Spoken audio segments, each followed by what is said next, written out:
ESPN 94.1 FM and AM 930 present The Drive. Brought to you by Huntington Federal Savings Bank. Local then, local now. Member FDIC. Welcome in. It is another edition of The Drive. This time it's Wednesday, April 27th. Thanks for tuning in. Paul Swann, your host. Let's get things started. Of course, we're going to take your phone calls and text a little bit later on. We'll get that all set up for you. The phone line brought to you by White Claw this hour is 877-420-TALK, 877-420-8255. White Claw Hard Seltzer, it is made pure. Coming up in the next few minutes, we're going to hear from Marshall golf coach Matt Grobe. Yesterday, he was on with us. Marshall men's junior Tyler Jones. He was close. He was in contention for the individual championship, Conference USA golf tournament, and he was, first day he was the top of the leaderboard. Second day he was a couple strokes back. Today he falls to fifth. He's tied for fifth. It's all over now at Texarkana Country Club. I watched the golf stat, trying to keep up with it throughout the day, and he fell a little short. He was super competitive. The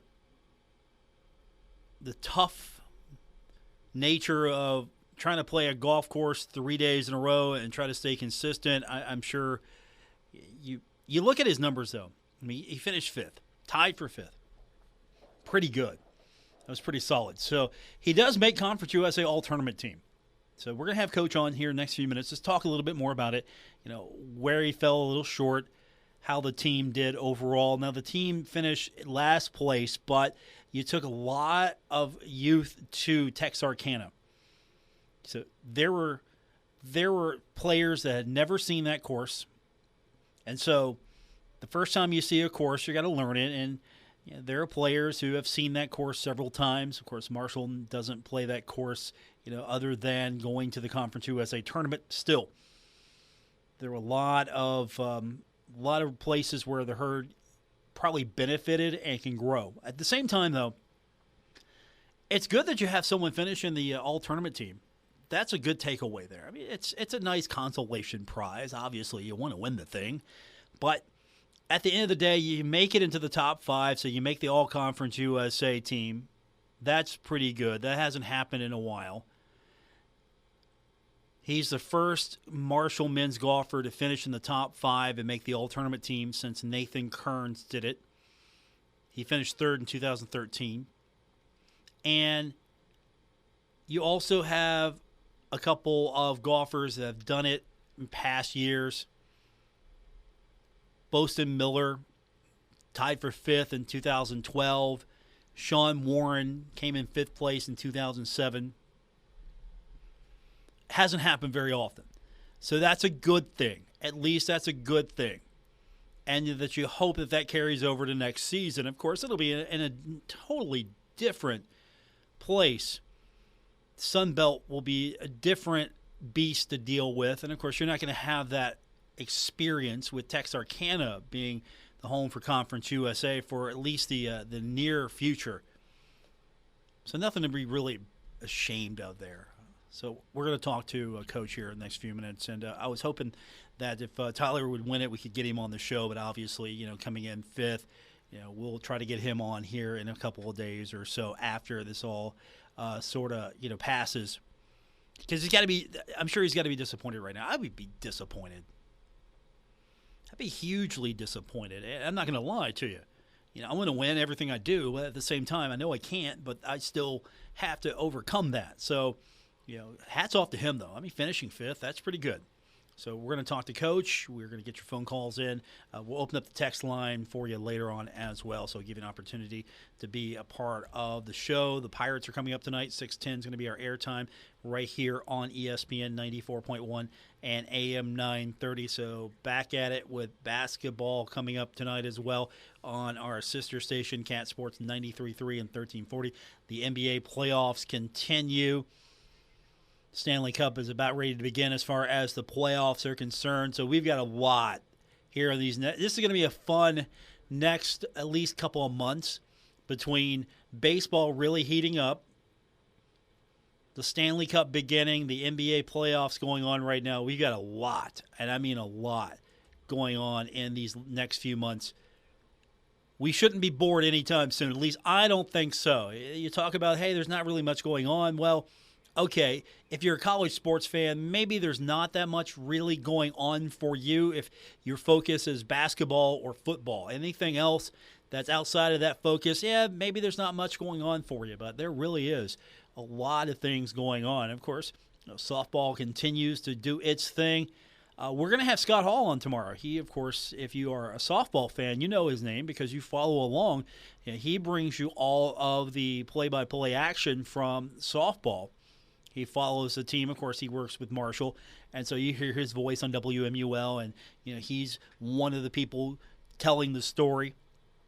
Now, we're going to be off a day with the count, but his 1,000th game is coming up. 1,000. And so it's a great opportunity for us to talk to Scott. Scott, humble as can be, at first was maybe reluctant to come on tomorrow because he didn't want the focus to be on him. I mean, after all, he is someone whose job is to get press for the softball team. I mean, he's the SID. That means he takes care of making sure we know what's going on with softball, keeping up on everything, facilitating our needs. He gets to call the games, which he's done a fantastic job. And game 1,000, that's a huge milestone to be with the program. For 1,000 games. So he's got to see a lot of highs and a lot of lows. He's coming on the program tomorrow. We're going to talk to him about what all of that means and what softball has become while he has been there.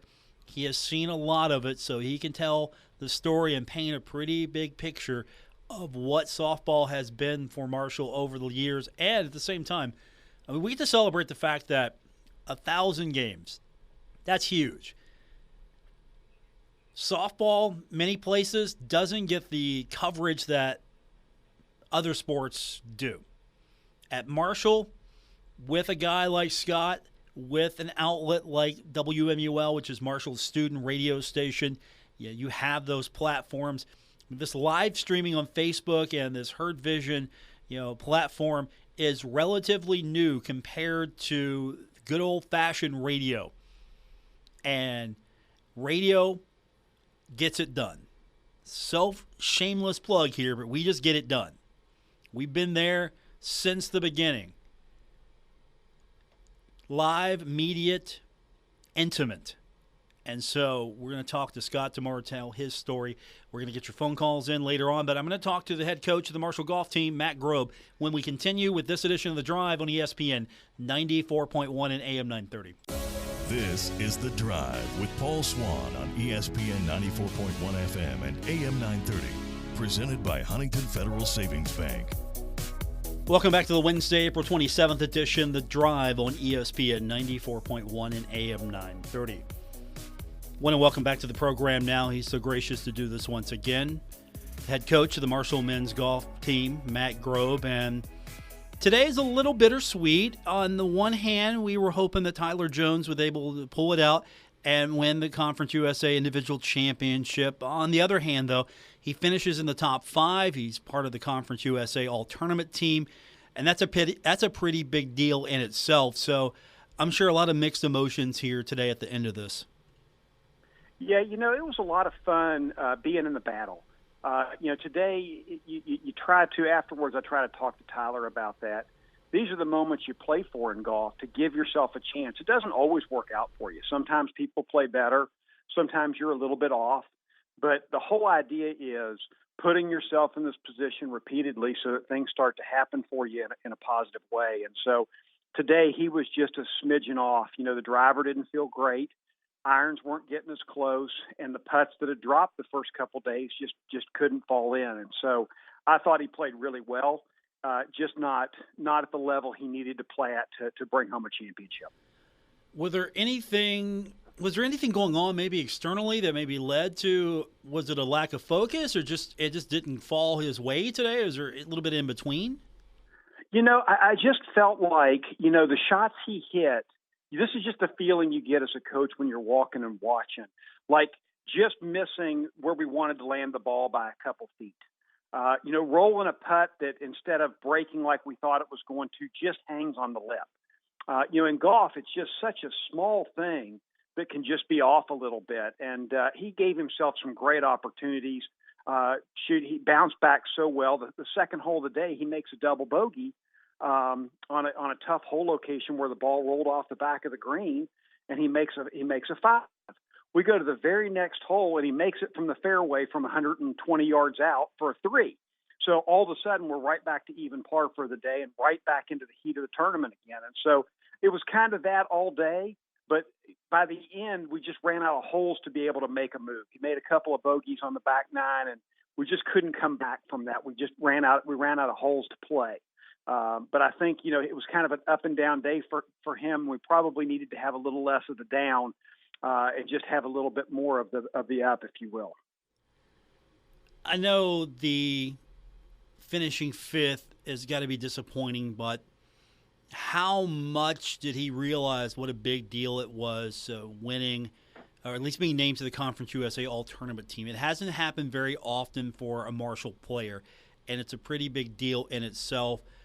So what was going through his mind when he found out that, hey, you made all-conference team? Because that's a really big deal.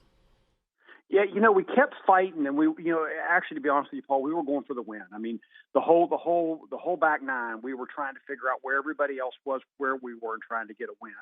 And then at the very end, we come to the very last hole. He hits it in there pretty close, makes a 2-putt for a par, and I knew at that point that we had finished 5th. And so as we walked off the green, I went to confirm that all tournament team was top 5. And then when I came back and let him and his family know that he was going to be all tournament team, and that we haven't had this in 10 years. Nathan Kearns was the last we had down here at Texarkana that was in the top 5. And so I think once he found out that it's been 10 years since we've had this happen, I think it maybe lessened the blow a little bit of not winning. And of course, yeah, you always want to go for the win. I understand that 100%. But it's a nice consolation prize. It's not really even a consolation prize. I mean, you were one of the top 5 golfers in this field, and it's a tough course. There are a lot of talented golfers in Conference USA, and to finish where he did, you and I, okay, maybe you, I couldn't go out there and come anywhere close to that, and I'm sure a lot of people couldn't. So, it's an amazing accomplishment. I agree, and you give my golf game way too much credit. I would have no shot at the tournament team. I promise you that. Like, my last golf victory was a couple years ago in miniature golf against the boss. Okay, that's it. That's my golf heroics right there. You definitely would have a better golf game than me. But what does this mean now for what's next for Tyler and for the program? You have a top 5 finisher for Tyler. You want to win the championship, but what's next for him as far as what are the options, what's available to him? Well, we'll have to wait and see on regionals. He played pretty good here. He came into this field ranked right around the top 400. It usually takes a top 250 ranking to get you in. So he beat 4 kids that were inside the top 100. So that'll help his ranking a little bit. And so now it'll just be kind of a wait and see next week and see if he gets into a regional, to have a chance. But now we're hoping for a bid. Instead of if we would have won, we'd have had a bid. Now we're kind of waiting to see how the rankings. And if that doesn't work out for him, then he'll go back and he'll have his summer golf and he'll come back. We got a really young team. We had three freshmen down here that really tried to learn the ropes this week at a conference championship to know what it's going to take in the future. So that's really good. And then Tyler's such a wonderful leader. I can't wait for a senior year. I mean, I think he's going to come back and he's going to lead this team, and this confidence from this spring. I got to imagine he's going to have a great summer and an incredible senior year. It's all numbers based right now. You can't do anything. It's put to bed. The numbers will, whatever happens, and it's all going to be ranking based. Exactly. It makes it kind of nice because it's not a voted on thing. It's not like, guys are in a back room trying to figure out who deserves it, who doesn't, and who did this and who did that. It really goes on all your head-to-heads. And luckily, this is one of the stronger fields that we've played in this year. And for Tyler to come out and finish 5th, he beat 60 really good players.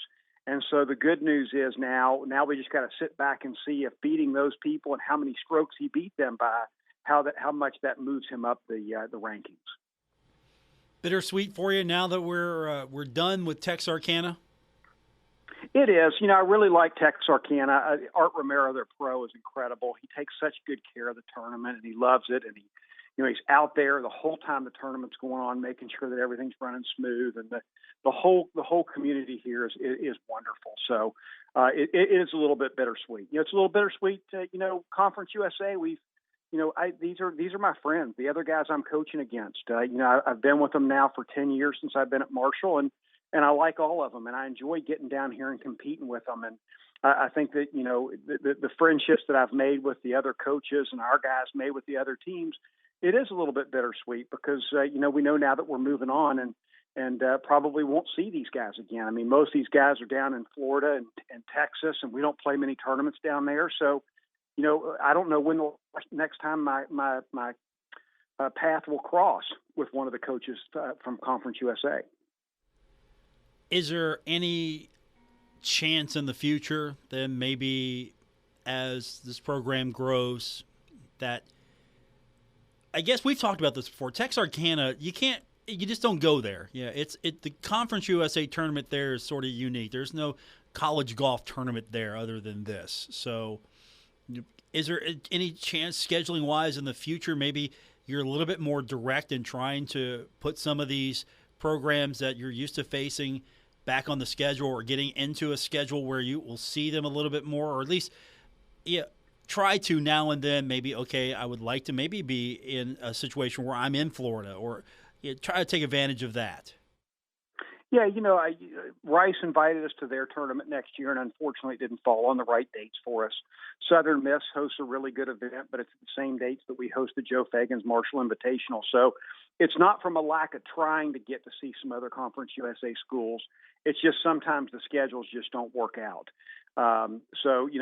Depending on how things work out in the future, then yes, I would love to see these guys again and compete against them because they're so good. They bring out the best in our kids, and they show us what we need to do to get better. And that's what's really good about Conference USA is, right now it currently has, several ranked programs, and it's really good golf. And it's the same exact thing that we're going to in the Sun Belt. It's the Sun Belt has great teams, and it's going to be a challenge for us. And so I'm looking forward to the Sun Belt. So as much as I'm upset that maybe I'm losing some of my friends from Conference USA, I'm really, really excited to get to the Sun Belt with some of the guys I know over there, and that conference is just incredible at golf as well, and I can't wait for our guys to compete. Okay, I'm going to ask the question then. How do you get better as individuals, as a program? Where do you need to be to compete? What do you need to do to get to that point where you can compete and be among the top teams year in and year out? I think a lot of the development needs to happen here pretty quickly for our young guys. For us to be competitive and have a chance to compete for championships as a team, not just as individuals, but as a team, these young guys that were down here with us have got to get better this summer. And then we got to get back in the fall, and we got to get to work, and we got to get practicing, and we got to figure out exactly what each kid needs to get a little bit better at. I've had a really good spring of getting to know, and I've got some things for the guys that I want them to work on over the summertime.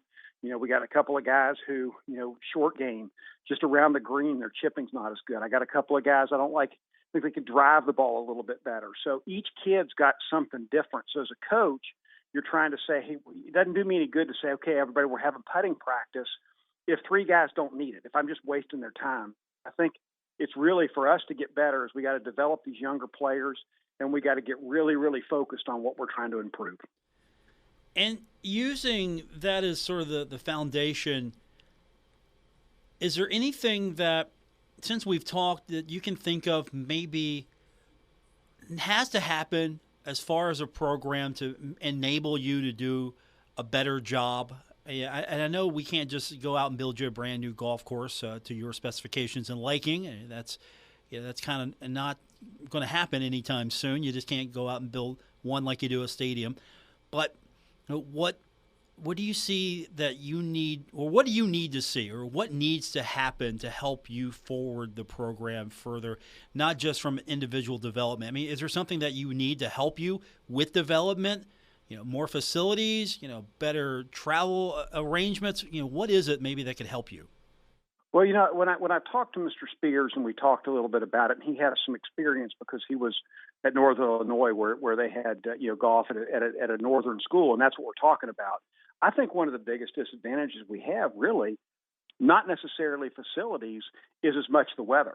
I mean, you can build incredible facilities, but the weather's not going to change. We're still going to have snow in December and January and February. So, I think when I was talking with him, one of the things that he is completely on board with when we talked is we got to find a way to get some training trips planned. We got to get some time in January and in February where I can get the guys down south, and we can get them, even if it's driving down to Charlotte when we're having snow on the weekend, but Charlotte's got good weather. If it's heading just down into, around Atlanta, just somewhere south where we can get down, stay a couple of days and get rounds of golf in and get some practice in. Because, a lot of times we're spending this last year, we spent all of January and February in the indoor, and the indoor is wonderful.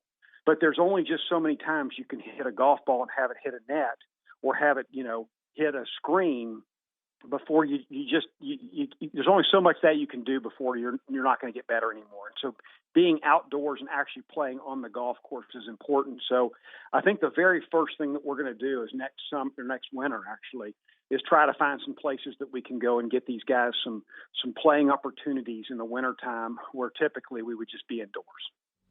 So Marshall University's Southern Campus in Hilton Head, South Carolina. Just throw that out there. What do you think? That sounds wonderful. That would help. Let's just get Brad Smith on the phone right now. Just make that happen. I mean, that sounds like something we need to do. Just start from there and we'll work our way down. Exactly. But I really do think, in all seriousness, that just getting a couple of weeks, maybe it's in January and we come back and work on the things we didn't like down there in the indoor, and then we head back down again and give them another look and see if the changes we're making are successful. Joining us on the program, Matt Grobe, Tyler Jones finishing tied for fifth, and named to the Conference USA All-Tournament team, so we now await his fate. And, of course, just to talk a little bit more specifically, I know we were focusing on Tyler more, but you had, even though you had a youth movement down there, you felt pretty good about how everyone performed, even though maybe they weren't as high up the leaderboard as Tyler was. There was at least a little fight in them. It felt like, I looked at their numbers. They weren't terrible. No, and they got better as the week went on, which is really nice to see. The problem is, like you and I talked about yesterday, is we brought 5 people down here with Tyler that had never seen the place in tournament conditions. And then once again today, they were throwing a curveball. Now, it's good from a coaching perspective because they're learning how to adapt. But we've had 3 different wind directions and a day of rain. So every day the course is played a little bit different. And I think that the teams that were successful down here are the ones that were very junior, senior driven and had been down here quite a bit. And so, unfortunately, we're not coming back to Texarkana. So the experience they got for this golf course isn't going to carry on for us. But I think the experience of being really nervous. I know that the 2 freshmen that I had in the lineup after the first round said that it's the most nervous they've ever felt. So even playing 10 tournament rounds or 10 tournaments before we got here, they felt more nervous here than they felt all year. And so that having that feeling of being nervous, and that's going to help them in the future to figure out how to get past that and just understand that it's just another round of golf. Let's just play. And so I think that's the development I was excited to see. They improved. They look better on the golf course. And, of course, the sad part of it is that, Noah Mullins was down here with us, and he's a Milton kid that went to Cabell Midland, and he played his last college tournament with us this week. He ended up with a 70 today, 2 under par, one of the best rounds out there. So what a great way to watch him go out. And then Brad Plasiak has been with us. He's from Atlanta, Georgia, and Brad's been with us for 5 years now. And so he shot a 74 today, which was really good. And so it was sad to see those guys finish their last round. It was sad to see Tyler not find a way to get the win. So it just did. I think everybody kind of felt like the air was taken a little bit out. But the future, the three other guys I had down here, I'm really excited about their future. Matt Grobe, my guest, Marshall's head golf coach. Before I let you go, to your point earlier, try to get some trips down south to hopefully get a little bit more actual outside warm weather play. Is there a possibility? I don't think it's cheating, but can you go once it's all official? You're in the Sun Belt now. You know where you're going. Can you is it possible to take a team to sort of like maybe play the course one time before you see it in conference play? Is that a possibility? No, typically what they do is most conferences, at least in Conference USA, we say from August 1st on, you're not allowed to, no coach, no administrator, no player can come and step foot on the golf course unless they're a member. So if you've got a kid that, say, goes to Texarkana and he lives here and he's always been there and he's on your team, you can't expect that kid not to be able to play his home golf course. But other than that, there are no real exceptions. So wherever the Sun Belt picks, if we're going back to El Dorado, which I don't really quite know yet because they had signed a 3-year contract, and that was kind of over this year, but they never played the first year because of COVID, so they're not real sure whether they're going back or not. But wherever they decide to go, I think that'll be decided. And once it's decided upon, they'll have a date that just basically says from this date on, nobody can play the course. The idea is to not give one team an advantage just because they're close to the golf course. I mean, Louisiana Tech's an hour and a half from here. So if they were allowed to play here, they'd be here every weekend. And we'd be at a huge disadvantage. So we try to pick a course that's kind of out of everybody's way, because you don't want to take a golf course away from a team. And you want to make sure that they don't have to say, okay, this is our home course, but we can't play it all year long. That doesn't make any sense. So we try to find one that is not in somebody's hometown and has a really good facility and really wants to host us. Okay, so really, it's other than maybe prior experience, everyone's coming into this pretty much fresh. So it's not going to be that much of a disadvantage going to a new place. No, and actually, to be honest with you, I would prefer a new place. Because now that they've played El Dorado twice, and I know it's a really, really tough golf course. I think 41 over par ended up qualifying in the top 4 for match play. So that just tells you how tough the golf course is. I think we would be at a huge disadvantage if we went down there next year and had to play there, because all those other teams have been there for 2 years and they know where to hit it, where not to hit it, how the greens are, how the wind is. So I'd prefer that, our first year in the Sun Belt, I'd like us to go somewhere brand new that nobody's seen.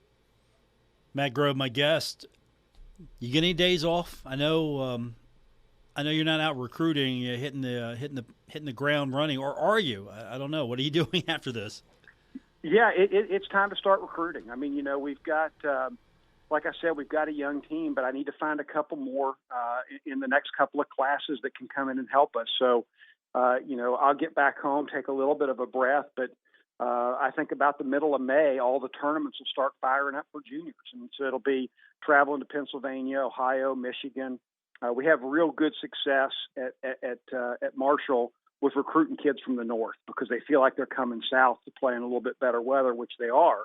And so a lot of them still like being close enough to be able to drive home when they need to, but yet getting a little bit south. So, I'll recruit Ohio pretty hard and Pennsylvania pretty hard. And every once in a while I'll dip down to North Carolina to see what's down there. But the problem is most of those kids want to go south as well. So, I really recruit Ohio. I mean, the majority of our team, 50% of our team, I think, is from Ohio this year. So with a couple of West Virginia. So that'll kind of be the plan, starting about mid-May until about mid-August, is just trying to get out and see some juniors and try to find the next young players that can come in and help us. Got to hit the transfer portal too, right? I had to ask that. Transfer portal. Yeah, the biggest problem is, like, right now our roster size is about 9. And so if you start looking at the transfer portal too much, it just drives our numbers to a number we don't really need this year. So the transfer portal always intrigues me.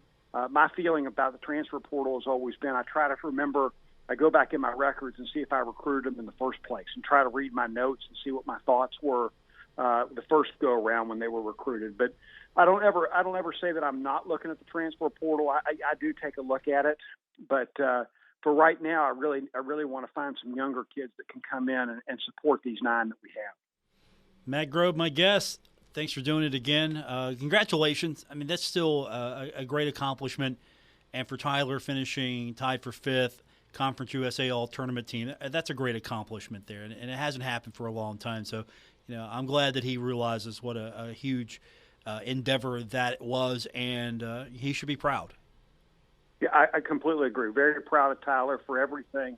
Like we talked about yesterday, he was academic all-conference. They voted on Matt. They named 5 kids to that. He was one of those. All-tournament team, we top 5 gets that, and he gets that. He's going to be an academic All-American. He's a special kid that does all the right things, and he deserves all the good things that happened to him. I wish it would have been a win today, but hopefully it gets him working even harder, and we'll get one of these things next year. Thank you, Coach. I appreciate your time. Thank you. Appreciate it. Have a great day. That's Matt Grobe. Tyler Jones named Conference USA All-Tournament team, finishing tied for 5th at the final round, Texarkana Country Club. So we will keep up with golf, and hopefully the Sun Belt's going to be a better place for the Thundering Herd, and hopefully there's going to be more success for Marshall as well. But coming in 5th, All-Conference USA tournament team, that's a good day. That's a pretty good day for anyone. We will come back and we'll start getting your text in. Let's open that up for you. You want to join the text line, you can do that. It's real easy. All you have to do is text 304-396-TALK. That's 304-396-8255. More coming up on this edition of The Drive on ESPN 94.1 and AM 930.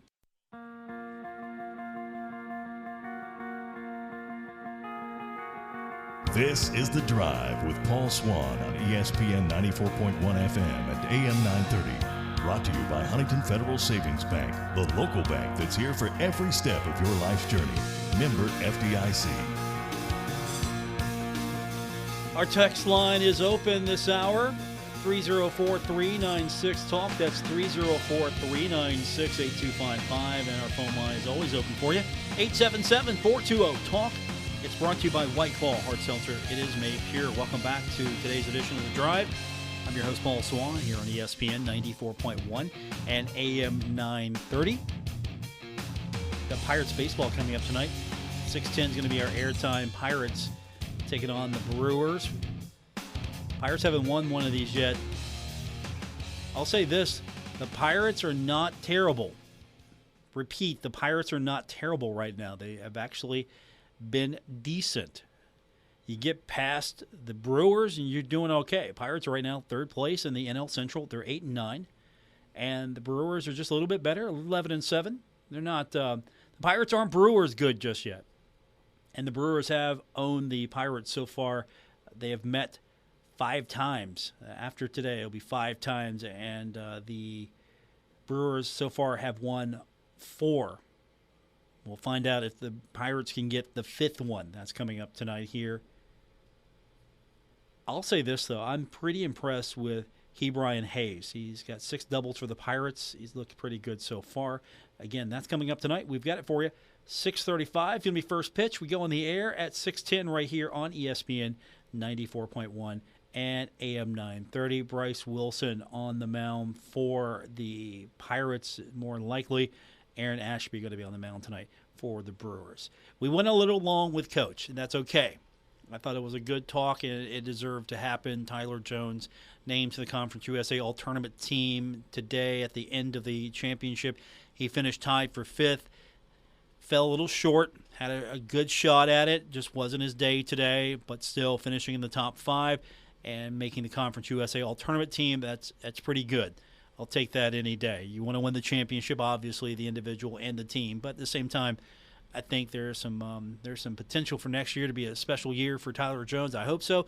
We'll find out in the Sun Belt what happens. Hopefully we're talking about a Sun Belt championship in golf next season. That would be fantastic. Okay, we're going to take our next break. Come back. We will get your phone calls and text in. That's right. Phone calls, 877-420-TALK, and text line 304-396-TALK. More coming up on this edition of The Drive on ESPN 94.1 and AM 930. This is The Drive with Paul Swann on ESPN 94.1 FM and AM 930. Presented by Huntington Federal Savings Bank. It's our final segment of today's edition of The Drive on ESPN 94.1 and AM 930. Our text line wide open for you right now. 304-396-TALK. That's 304-396-8255. This text came in earlier. I think this is for me. Texter wrote in, Dobson's catch was his right hand, and it was caught with his body facing the corner of the end zone, and he backhanded it. One hand. Was ESPN Catch of the Year. Okay. I believe that was for me. Texter wrote in also earlier, if you can't shoot, you can't win basketball games. Time to have some tough conversations, free up some scholarships, hit the portal, and reload. Okay, both of those from the text line earlier today. And, of course, you can text in as well. 304-396-TALK, 304-396-8255. Yeah, the portal's important. I think we're focusing too much on the portal, but at the same time, you have to focus on the portal now. You have to look and see what player, if any, that offers value to the programs there, and you got to compare that to, is this going to be a short-term fix? Is this going to be something that brings in a lot of value? Am I going to get more impact from recruiting? You try to recruit evenly, so you always had someone in development. You had freshmen, you had sophomores, juniors, and seniors. You didn't really have a senior-laden class or a senior-heavy class. You sort of had the right balance, and now you're going to have to go out in the portal, and you have to address some of those issues. You have to find someone that can bring instant value to you. Got to fill some holes. Give some of the younger players time to develop, but at the same time, make sure you have enough senior or veteran leadership, because Marshall fans anywhere, you want to win today. You don't want to wait 2 or 3 years. Hey, this is going to be a great run in 2 or 3 years. No, everyone's trying to win today. There's no more, let's wait a couple of years and see how it goes. It's okay, there's this transfer portal thing. Are you using it good enough? Can you bring instant success? And if you can't, why can't you? And let's start looking for someone who can, because it's going to be here to stay. There's no getting around it. It's been opened up, so players are going to have the opportunity to move. There will be players that you'll hear from Marshall, stick around, and you go, great. And there'll be players that decide, look, I've had it. This isn't the place for me, and I'm going to get out of here. I'm going to use my get-out-of-jail-free card, and I'm going to get out of here. I'm going to go somewhere else. And there's going to be players that leave for different reasons. Some a little tougher than they thought it would be. Some have graduated. They want to experience something else. Some maybe not getting enough playing time, think that they go somewhere else so they can get some playing time. Don't want to sit and wait, or they've waited long enough and feel like that they're getting overlooked, or whatever the reasons may be. New coach comes in. You know, we can go over the reasons ad nauseum. At the end of the day, though, you got to use the transfer portal. So, yeah, I think Dan has got to use the transfer portal. I think every coach has to evaluate how to use the transfer portal. You have to find players that fit. You have to find players that address a need. I wouldn't just go shopping. I mean, you look at it like, okay, does that player really add value? Can I really see this player coming in, being a part of the culture, adding and enhancing what we do, having an impact? I mean, you're not going to get a home run every time. And that's the other thing. The same thing as recruiting. You're not going to get a home run every time. You're going to find out real quick, okay, did this player live up to our expectations? Did this player, did we swing and miss on this one? Is this player as good as advertised? Not as good? Maybe there's something there I see that no one else sees. I'm going to take a chance on. Yeah, the portal's not going to fix everything, because everyone's going to the portal. Not going to the portal isn't going to help, but at the same time, you're going to have to really work it. And everyone else is trying to really work it. Not everyone's going to work it as well. Some are going to do a better job than others, but you can't just look at it and go, okay, hey, you got to go to the portal and fix this. You do. You have to. You have to look at the portal. But at the same time, it's not going to be the instant fix, because if that's the case, everybody's going to get better. Everyone's going to get better. Coaches are going to look smarter because they found someone in the portal. Teams are going to get better because you have better players. It's all going to be good. So, yes, you have to go to the portal. No, I don't think you're going to automatically reload. You're not necessarily going to hit that home run right away. Now, you can build a foundation. You bring some players in to add some depth that bring you some experience that are going to have an immediate impact, and you make that decision. We'll take more of your texts tomorrow, and again, you can always text the program 304-396-8255, 304-396-TALK. You can find me on Twitter at Paul Swann, and you can also find me on Facebook. We've got a page set up for the show. It's called The Drive with Paul Swann, and if you're on Facebook, you like doom scrolling, you can add the show page to your page list, and then when we post the podcast, you will see it on your mobile device. It's not desktop just yet, but if you are doom scrolling, you're going through, you're looking at your feed, you might run across, oh, hey, look, there's a new podcast from Paul. I missed the show today. I'm going to listen to it right here on Facebook. So you can do that as well. So many options for you. And if you would give me a follow, I would appreciate it. Twitter, at Paul Swann. Facebook, The Drive with Paul Swann. Whatever your social platform is. Do I need to be on Mastodon? Do I need to be there today? MySpace. Is MySpace still a thing? No, it's not. I'm on TikTok, by the way. I'm not actively ticking or talking, but I am on TikTok. I figure I made the joke one time that Doc Holliday needed to be on TikTok, so I better be there just in case he actually did. And now I'm just listening to it right now, and someone's golfing. Okay, I'm done with that. I opened TikTok up, and it had someone trying to do... See, that scares me. My phone's been listening to me the whole time. The first thing I pulled up on TikTok was somebody putting. And they say these things, don't listen to us. Back tomorrow, we'll do it all over again here on ESPN 94.1 and AM 930.